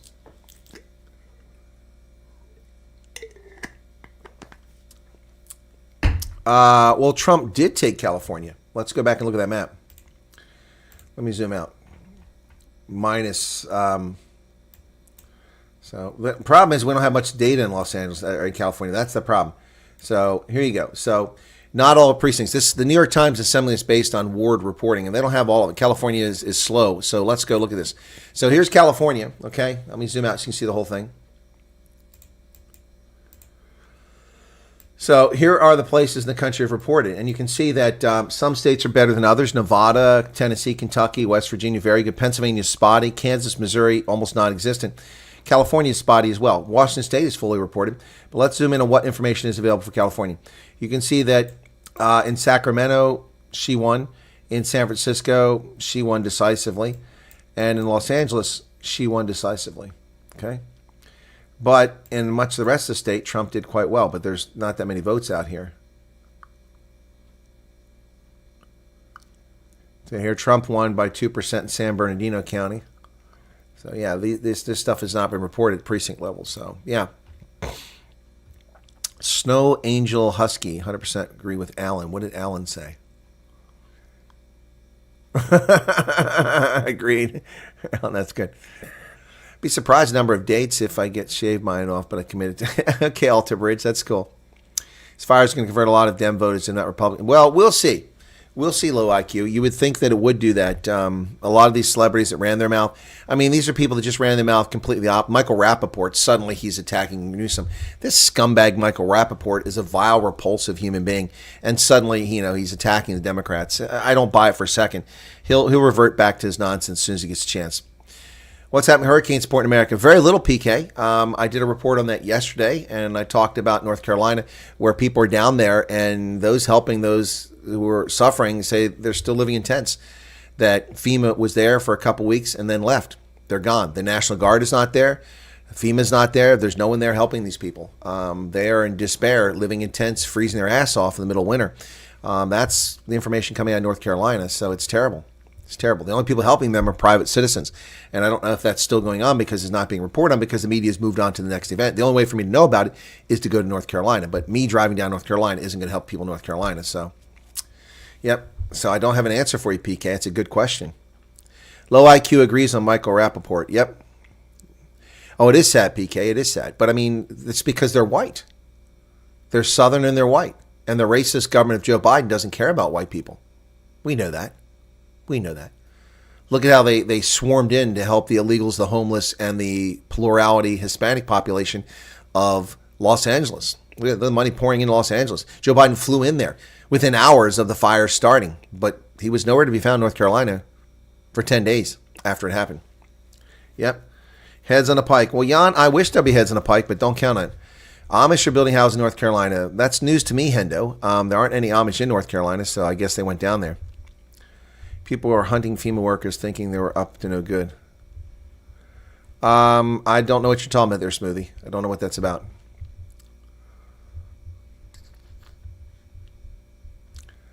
Do not think it's because of the minerals there. No, it's nothing to do with minerals. Why do people talk about that? What minerals?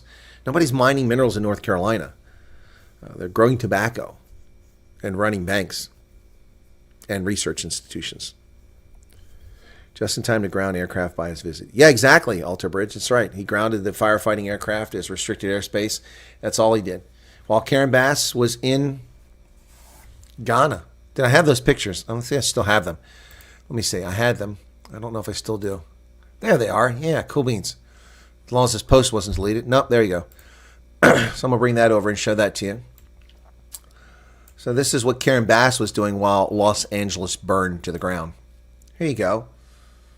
There she is with the U.S. ambassador in Ghana. All smiles on Los Angelinos tax dollars. A over-taxed municipality.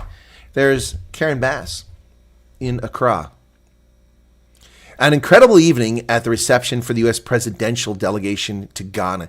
Grateful for the opportunity to connect with community leaders and changemakers.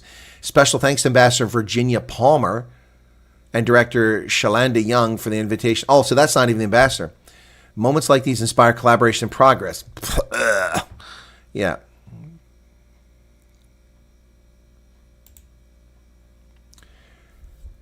Here she is. living it up in Ghana on taxpayer dollars.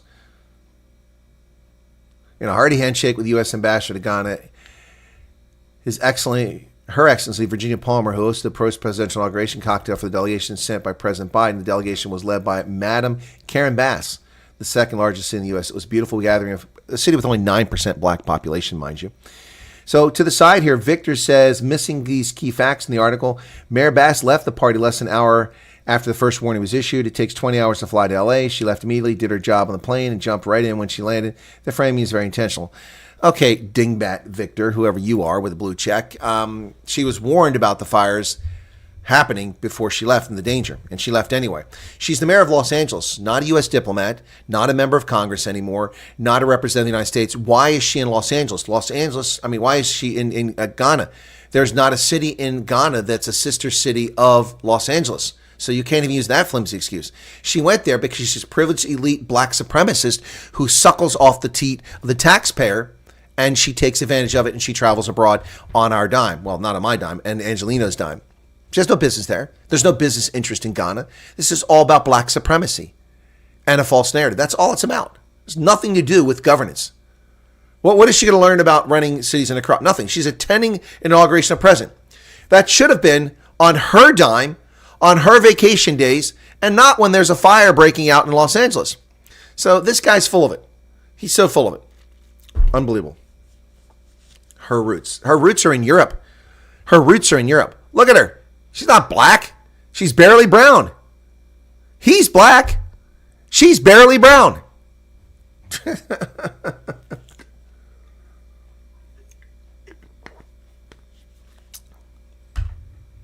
Barely brown Mayor Karen Bass. Actually, I'm going to save that picture. That's a nice one. And then I'm going to edit it, take out the comments from the side and use it. Yeah, barely brown Karen Bass. Yep. A city with 9% black population. 9%. 9%. Wow. The hair, not European. Nah. That's because she's got low IQ. She has more European DNA than she has African DNA. That was my point. Metals have been mined and processed in North Carolina, contributing to both historical and current economic activities related to precious metals. What minerals? What minerals, PK? What minerals? All right, let's take a look. Hey, Stephanie Hatzamike, we get a lot of rain. Yeah, useless politicians. Let's look up North Carolina mining. North, Carolina mining. North Carolina minerals map. Okay. That's not going to help.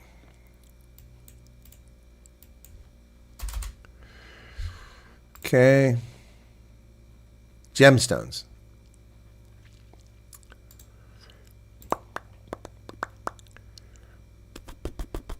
Mining history of North Carolina. Okay.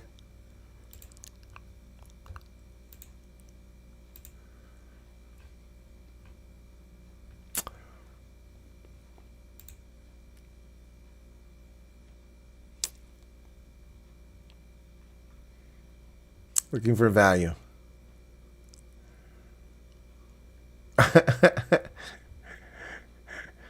All right, you ready for this? Okay, here we go.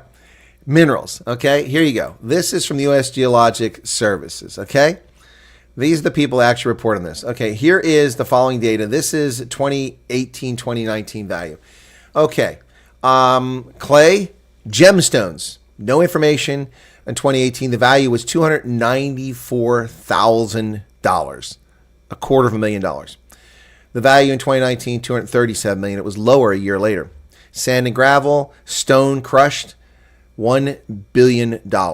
Stone dimension, 16 million. Okay, that's it. There you go. That's the minerals being produced in North Carolina. That's the minerals in North Carolina, U.S. Geologic Survey. You're talking about all these other things. They're not being exploited.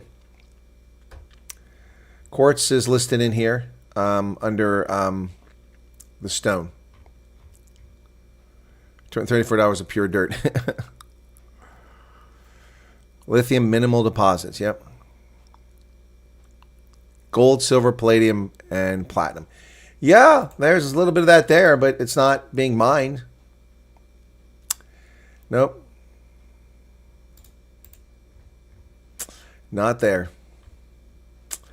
Ores of chromium, copper, gold, silver, iron, lead, zinc, manganese, molybdenum, nickel, tin, titanium, tungsten all occur in the Piedmont or mountain provinces. Although of little importance in the state's mining industry, gold, copper, iron, and tungsten were produced in the past. Yep, see? There's virtually no mining industry in North Carolina. I told you that. That's what I said. Virtually none. Let's see. Industrial minerals, clay, crushed stone, dimension stone, feldspar, mica, lithium. Although first recognized in 1906, wasn't really mined in 1942. The ore reserves are estimated at maybe 70 million short tons. Okay. But it's not being mined. Olefin, phosphate, not being mined. Gemstones. North Carolina has long been famous for a variety of precious and semi-precious stones found in the Piedmont mountain regions. Several dozen commercially operated collecting localities are open to the public. Amateur collectors search for emeralds, rubies, sapphires, hidden garnet, and semi-precious stones. That's it. Amateur collectors. Diamonds. The source of 13 diamonds found in North Carolina during the mid-1980s has never been determined. So there's no diamonds. Coal. Only one area is known to contain coal deposits, and it's not being exploited.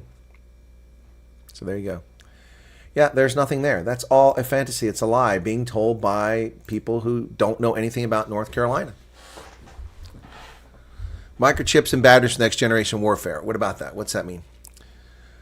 Who is doing these man-made naturals that steal the wealth from under the people where their wealth, whether machines lie? What are you talking about?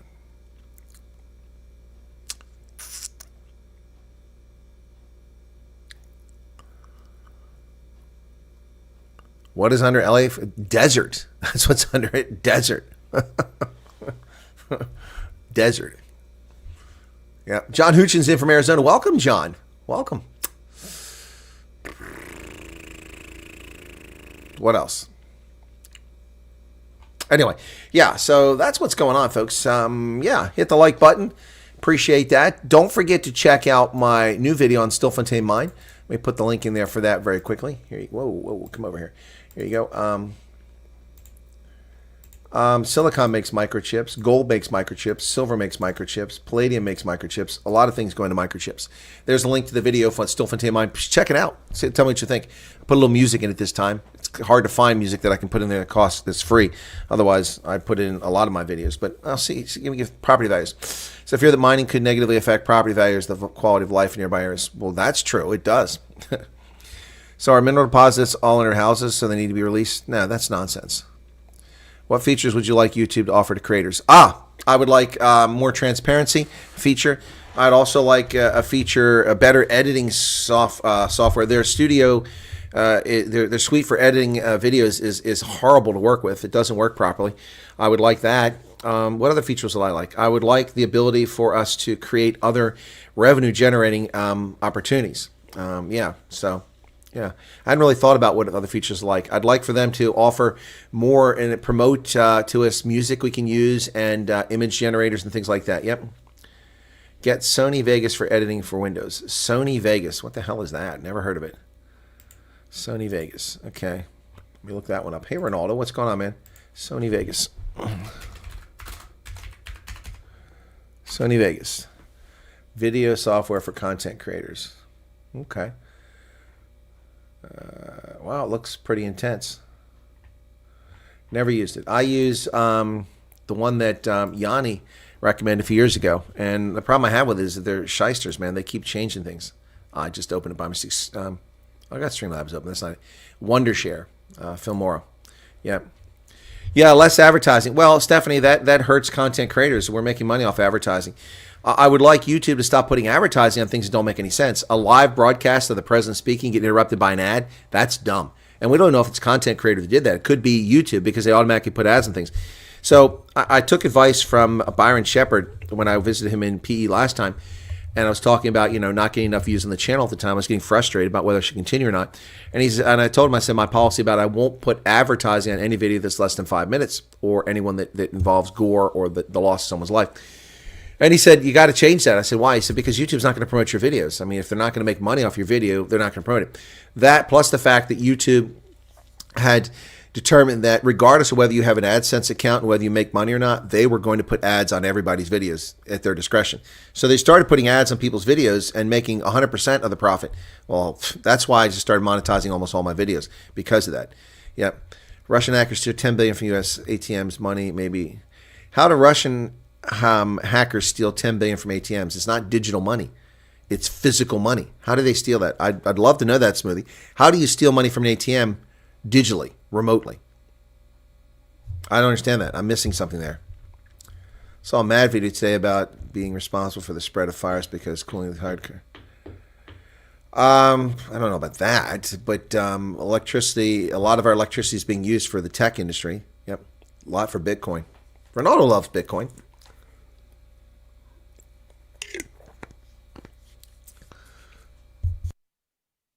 Well, yeah, Shawnee, I get you. I don't put ads for when I've got... I don't put any ads in my live stream, actually, unless I tell you about it. So I set it so that ads can go in there at my discretion. If I don't do that, YouTube sticks them in. So you shouldn't be getting ads here on the live. You should only be getting it on a replay. Yep. Not to mention the data stolen from the Treasury Department. Yeah, ChatGPT does censor that. Ronaldo, you promoted ChatGPT. It's a terrible censorship platform. I said so at the beginning. They only provide data they want you to see. Exactly right. Just like, fascism is a right-wing political ideology. It's not. It's across the political spectrum. Everybody's responsible for it. Yep. Way too many arsonists calling themselves climate change activists. The West better step up high and chip. Well, we do. We produce plenty of chips. Micron technology based in Boise, Idaho, is a major chip producer. NVIDIA is a major chip producer in the United States. They're the largest. They almost have a monopoly on artificial intelligence chip making globally. And then we also have Intel producing a lot of chips in America. We've produced tons of chips. The problem is we consume a lot of chips, and so we buy a lot from Taiwan and Japan. Yep. The story about ATM hacks is on European and Kabarsky work together, track down mastermind. Again, that doesn't help me, Smoothie. And what is fern? I don't know what fern is. To me, that's a plant that you find in New Zealand where kiwis hide out. Not the population, but the bird. Let's give Biden credit for chips and science bill. Nope. No credit. No credit. My tax dollars to subsidize a private for-profit company, not getting any credit for that. Stop stealing my money and giving it to private corporations. That's something they should do on their own. Raise capital in the marketplace by issuing stock, and people have confidence in your company, they'll buy the stock, or putting out notes, promissory notes, borrowing money in the capital market. No, you don't get my money to promote chip. That picks winners and losers. That's wrong. So Biden gets zero credit for that chips bill. Zero credit for that chips bill. They're not AI. Who is not AI, PK? NVIDIA is. It's the world's largest AI producer. Not Micron. Saw that where best chips come from. Oh, Simba. Oh, maybe that's what you're responding to, Simba. I think they're called crisp, Neville. Fern is a plant. It's a plant. It's also a girl's name.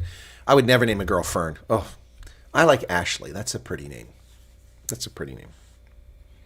Summer Glow. I don't like April for a girl's name, though. No, it doesn't do it for me. Kirsten, I like that one, too.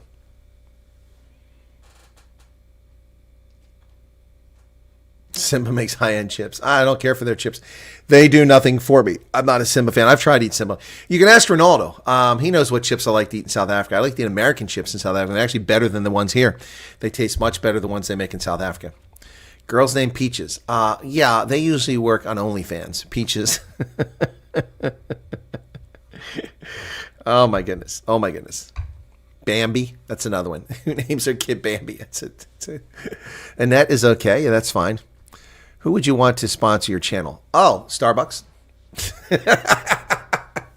Starbucks. The U.S. Army. Who else? Who else would I want to sponsor my channel? I hadn't really thought about it.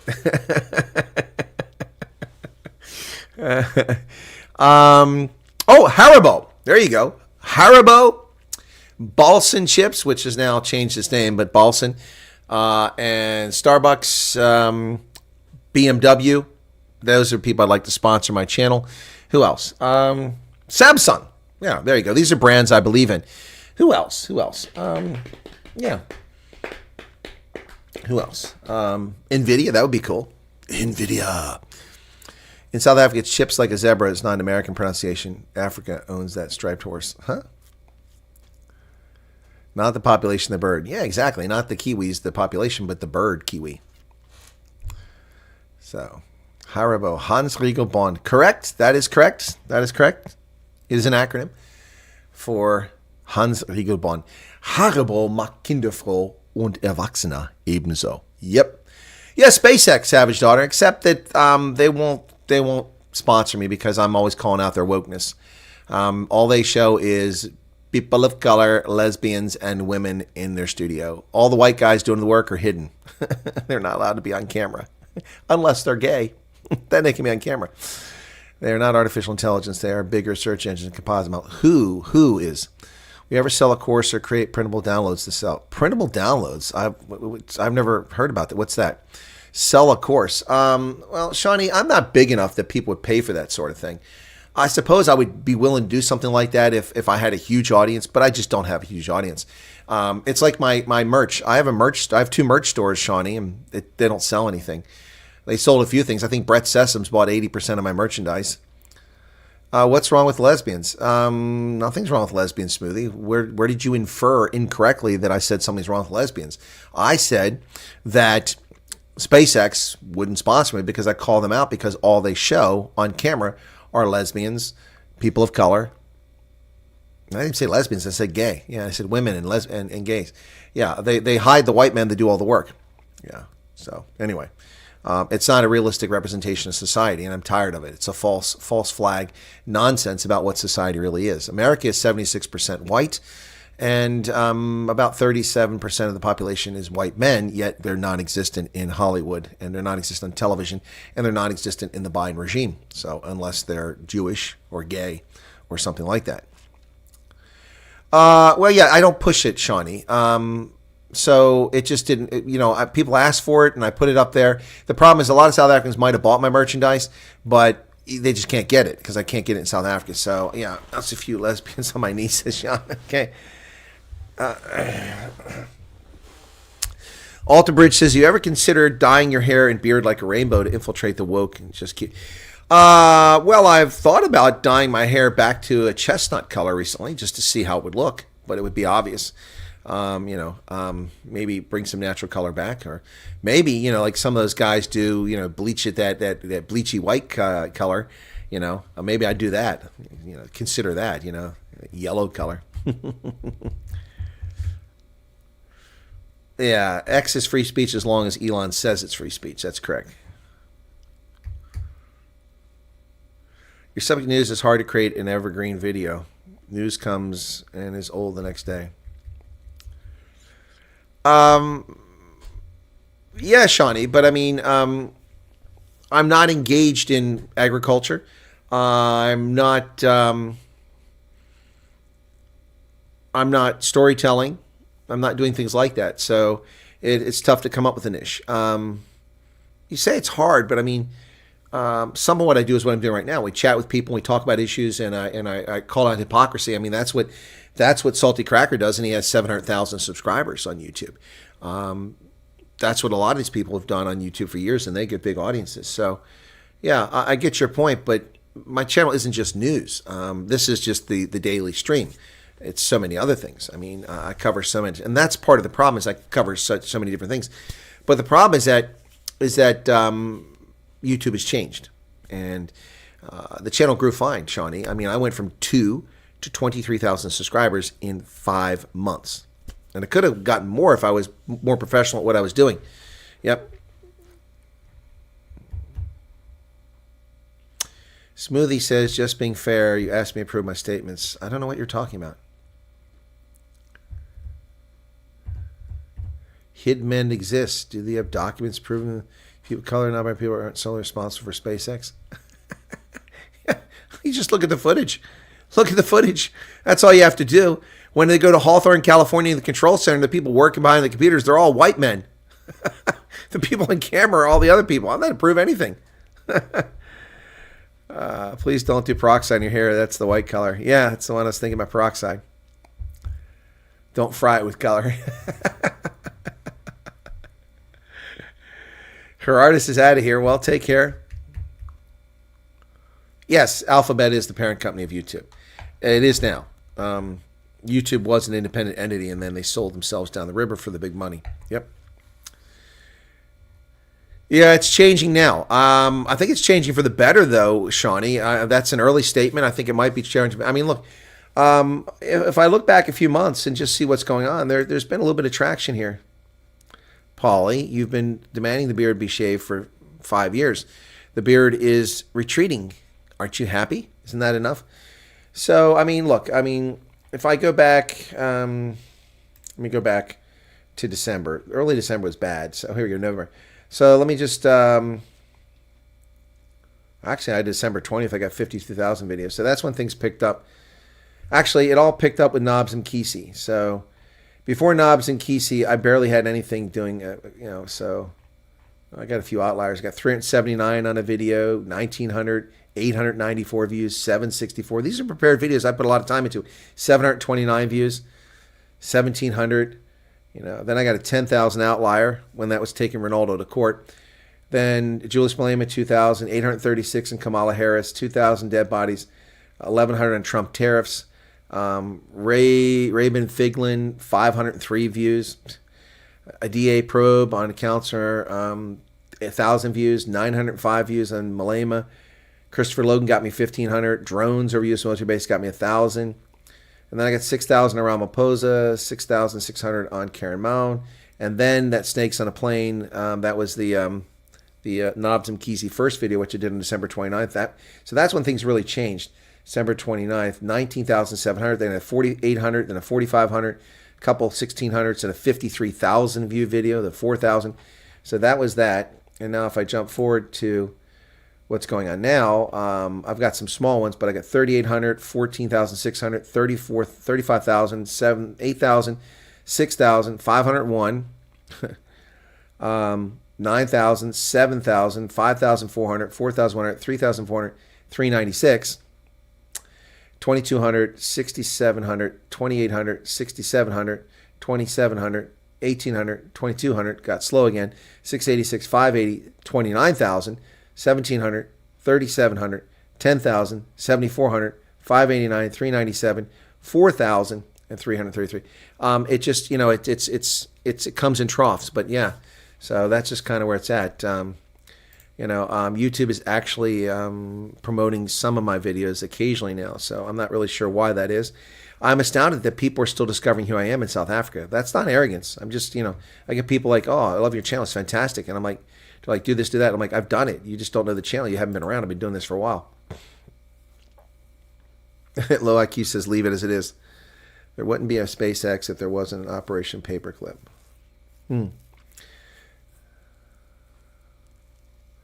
Jan still has 90% dark hair. Well, I don't, but I have all of my hair, and that's all that matters. This is all me. It's all the real deal. Pay to promote videos. The top channels do it. You'll never grow organically. Roman, 100% pay to promote Morning Shot. How do you do that, Smoothie? How do you do that? I have no idea how you pay to promote your channel. That's alien to me. I've never done that. I know you can pay to buy subscribers, which is nonsense.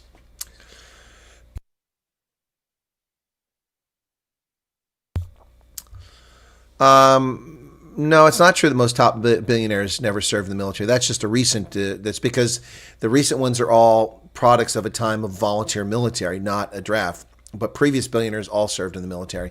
It's just how it is. Instead of going out and defending the nation, they're taking those critical 4 years and making money and taking risk. We take risk, but not ones that make money. Yep, we take risk that costs our lives. Okay, so Smoothie, please tell me how you do that. How do you promote your channel? How do you pay to promote your channel? I don't know how you do that. So anyway, so what does Gareth Cliff do? How does he channel? I had to physically seek you out. This channel was never recommended. Exactly, Hold. Exactly. That's the problem. And it's still a prevalent problem. So anyway. Yeah, and even so, people subscribe, they'll get notifications. That's why I like a lot of people when they tell me I got a notification, like Erica said she got a notification on the Stilfontein video. Yeah, look, I mean, here's the bottom line, folks. If YouTube wants you, I see you, Tony, I see you. You said you got to run, so I thought you were gone. So if YouTube wants you to succeed, you succeed. My other channel, which is clearly shadow banned, my original channel, when I got back after 23 months when they hid it from me, they took it away, but it came back with all of my videos on there. Then I took them off so I wouldn't get strikes. That channel, in November, I did a video about Trump winning the case in New York, and that video got 150,000 views. I hadn't had 150,000 views on that channel since 2020. It was in the doghouse for 2 years, and I get like 115 views. One video, 150,000. I gained 1,600 subscribers from that one video, and then YouTube shut me down again. If they want you to succeed, you will succeed. They will promote your videos and people will find you. And all things being equal, far more people who discover my channel like it and subscribe to it than don't. Statement of fact. So if they don't want you to succeed, you don't succeed. But to be fair, if you come up with something catchy like, shaving your genitalia or something like that, then that gets views and the algorithm grabs a hold of that and that promotes you. But if YouTube doesn't want you to be seen, you're not seen. Yep. Pay to promote vids. Okay, I already said that. I can get you like 1,000 daily live views for 5,000 months. Most viewers sadly be from Pakistan. 5,000 a month. 5,000 a month for 1,000 views. No, that's not worth it. That's a lot of money. Use YouTube ads. Your videos or snippets will play just ahead of other similar channels like Ronaldo.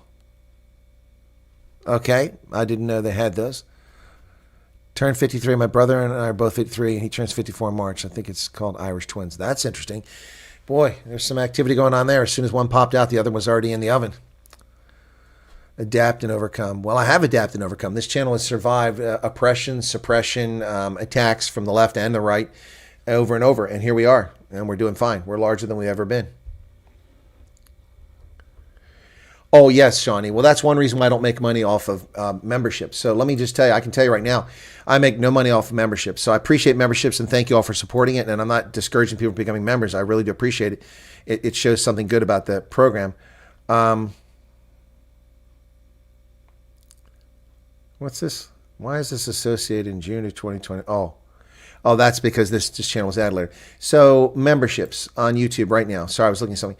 I currently have 149 members, and I make $184 from 149 members. That's like $1.20 per member. But here's the thing. I have 3 Master and Commanders who've been steady and with me all along. Thank you for that. Master and Commander is like $19 a month. So that should be $60 just from those 3 members, minus 30% for YouTube. So it means $40. I should get $40 from those 3 people. And then I've got 11 people who are at like $6.99. So that's $6.97, $77 from that. Take 1/3 away from that. That's going to be $50. That should be $90 between the two of them. That means my 135 members at $3 a month. That should be 135. That should be $390 plus the 9. Take a third off. It's $200. So I should be getting $290 a month from memberships minimum. I get $185. $184.49. YouTube steals the money left and right. The ad revenue, same thing. Yes, I get ads watched in South Africa, and I don't make that much money. The ad on the video that I did on the other YouTube channel about Trump, because it was monetized, made me like $900 in one month. $900 off that. Well, it actually went across 2 pay periods, but $900, $700 one month, $200 the next month. That's insane. One video with just 21,000 subscribers. Imagine if YouTube wasn't hiding my content, how much money I make off advertising. I can make a living off this. I've said it before, even with an audience of just 21,000, because I have videos that pop out like that if they promote them, because they're valuable. The content's good. So whatever. I mean, it's not why I did this. It'd be nice to have that money and be the fame. But I'm watching this internet anarchist guy. He's fascinating on YouTube. I've been watching his videos. I don't watch a lot of YouTube videos, been watching his lately, as he calls out all these people who flamed out on YouTube. It's amazing. Let me find him real quick. Internet anarchist. Internet anarchist. Internet anarchist. Okay. Right now, Venant Dutoy is on. He's got 304 people on right now. Wow. He has 304 people on his program right now. Wow. That's fascinating. Okay, Internet Anarchist. So he's got CoffeeZilla is lying about me. Okay. All the talk to him. The downfall of Boogie 2988, Mr. Beast versus CoffeeZilla, the satisfying downfall of Only Jayus, the deserved downfall of Jake Doolittle, the satisfying downfall of Nas Daily, how Penguins Zero destroyed YouTube's worst content, satisfying downfall of SS Sniper Wolf. Yeah, this is awesome. How Penguins Zero destroyed a psycho vegan bodybuilder. Yeah, these guys, it's fascinating content. So what's going on over here with what is going on here? Yeah. So Venant has got a whole bunch of people on here, and they're looking at people repairing a tire or replacing a tire. 1, 2, 3, 4, 5, 6, 7, 8 people on this video. Huh. I don't know what's going on over there. Let's check it out. That's Venant's channel right now, Venant Dutoy. He's got like 300 some people watching this right now. The video froze. Ons het baie materiaal daaroor gehad.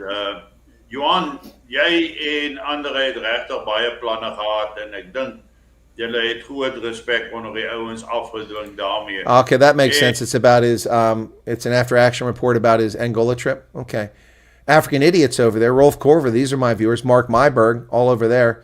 Watching that content right now. Who else is over there that I know? I don't see a whole lot more, just those guys. Okay, yep, in the chat. Yep. Anyway, yeah, so that's awesome, man. He's got 300 some people watching right now. That's pretty cool. His channel, and how big is his channel right now? Let me see. I forget the number of subscribers he's got right now. Come on, Venant.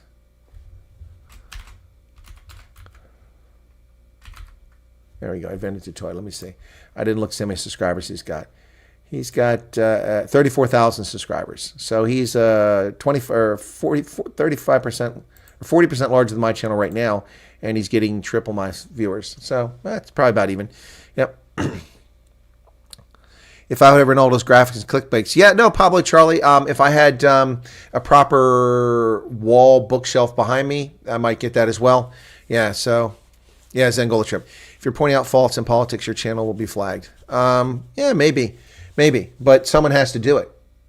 And Fox News isn't offering me a slot. One American News isn't offering me a slot. Sentinel's not offering me a slot. You know, it's not there. So I tried to apply to a couple other. Got to see you later, Savage. I tried to apply to a couple media outlets like BizPack Review, but they're scumbag outfits that never even responded. So, yep. It's not about the 1,000%. It's most people only click on vids with 1,000 views. It's a way to get channel going, and after a while, the growth is natural. Yeah, the growth is natural, Smoothie. That's why my other channel, the growth was natural. It just built on itself. Yep. You're worth more than $5,000 for 1,000 views. Oh, thank you. Yep. Anyway. All right, so there you go. All right. Morning Shot or him. Yeah, no, well, that's the other thing. You get found on channels when people mention you. So I got a lot of growth from being on Reynolds' channel, and I got some from being on... I wasn't on Morning Shot. I've never been on Morning Shot until recently, their other channel. And Jolly Cascade 921 just subscribed. Thank you for that. I was on Renegade Reports back in the day, early on. So, yeah, but those exciting times are gone on YouTube. It's unfortunate. Anyway, look, I don't do silly games. I don't do silly pet tricks. I don't do silly things. Well, I do have a little fun, but my point is that that's where the big growth is on YouTube, those sorts of things. Obama is the one that started net neutrality after Aaron Schwartz passed. Yeah, well, it's dead, thank goodness. Thanks for the broadcast. Neville says off to 10 medical duties. All right, guys, that's good. I'm going to wrap it up here, too. We're 2 hours. Wow. 98 likes. We didn't hit to 100. That's a bummer. And you're welcome. So here's the other thing. My live streams, you're talking about live streams. Just a couple weeks ago, we we're getting 800 to 1,000 every stream. Now we're back in the 400 to 600 range. You know, people lose interest. That's part of the problem. And if your channel isn't promoted, then other people don't find it. But, you know, he's correct. What he said a few months ago, growth is organic at some point. But if they're holding it down, you don't grow. Anyway, all right. CoffeeZilla. Don't do silly things. Look at the CoffeeZilla guy. Yeah, I don't know how these guys find all this time to and this information. So anyway, all right, guys, 100 likes. There it is. Thank you very much. All right, cheers. You guys have a good one. We'll see you later, and thanks for being here. Chat with you tomorrow. Check out my video on Stilfontein. I think you'll like it. But I do need better graphics. I need someone that knows what they're doing, and also, better animation and stuff like that. That would help the channel a lot. I mean, Citizen Concern has some nice spiffy graphics, and she's got a studio set where she looks really good, and that helps her production. My production's still suffering, but my production has always improved all along the way. I've always added to things and made it better as we went along. So yeah, we'll keep doing that. Cheers, everybody. Thanks a lot.